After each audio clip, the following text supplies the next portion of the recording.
14 ফেব্রুয়ারি পশ্চিমবঙ্গে এসআইআর এর শুনানির প্রক্রিয়া শেষ হয়েছে এবং ভারতের জাতীয় নির্বাচন কমিশন এসআইআর প্রক্রিয়ায় অবহেলা, ক্ষমতার অপব্যবহার এবং পদ্ধতিগত অনিয়মের জন্য 7 জন ARO-কে বরখাস্ত করেছেন। এই তথ্য পশ্চিমবঙ্গের মুখ্য সচিবের কাছে পাঠানো হয়েছে। নির্বাচন কমিশনের সচিব সুজিত কুমার মিশ্র জানিয়েছেন যে বিভিন্ন মানদণ্ডের ভিত্তিতে নির্বাচন কমিশন 7 জন ARO-র বিরুদ্ধে কঠোর ব্যবস্থা নিয়েছে। এর মধ্যে পশ্চিমবঙ্গের মালদা, মুর্শিদাবাদ, পশ্চিম মেদিনীপুর, দক্ষিণ 24 পরগনা এবং জলপাইগুড়ি জেলার 7 জন ARO-কে অন্তর্ভুক্ত করা হয়েছে। তারা হলেন মালদা জেলার ARO শেখ মুর্শিদ আলম, মুর্শিদাবাদ জেলার শামসেরগঞ্জের ARO শেখ সেফাউর রহমান, ফারাক্কার ARO নীতিশ দাস, জলপাইগুড়ি জেলার ময়নাগুড়ির ARO ডালিয়া রায় চৌধুরী, দক্ষিণ 24 পরগনা জেলার ARO সত্যজিৎ দাস ও জয়দীপ কুণ্ডু এবং পশ্চিম মেদিনীপুর জেলার ARO দেবাশিস বিশ্বাস।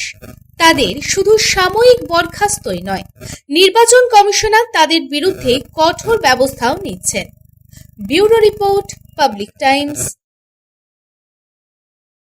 স্কিল ইন্ডিয়া গড়তে উদ্যোগী হয়েছে Asansol Ramakrishna Mission ashram private ITI। মাধ্যমিক উত্তীর্ণ ছাত্রছাত্রীদের স্কিল ডেভেলপ করতে Asansol Ramakrishna Mission ashram private ITI এর উদ্যোগ জীবন নির্মাণে আলোর দিশা।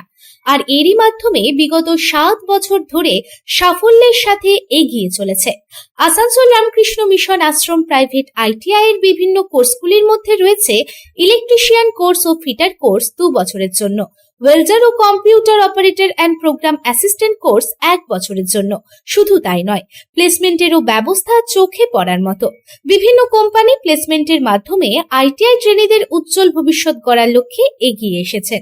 Asansol Ramakrishna Mission ashram private ITI থেকে প্রশিক্ষণপ্রাপ্ত ছাত্রছাত্রী উভয়েই প্লেসমেন্ট পেয়েছে। কোম্পানির কর্তৃপক্ষ তাদের দক্ষতা এবং আচরণ নিয়ে প্রসন্ন। তাই আমাদের লক্ষ্য ছাত্র ও ছাত্রী উভয়ের দক্ষতাকে সমান্তরালভাবে এগিয়ে নিয়ে যাওয়া। ভর্তি সংক্রান্ত বিশদ বিবরণ জানার জন্য এখনই যোগাযোগ করুন 7585874749 এই নম্বরে।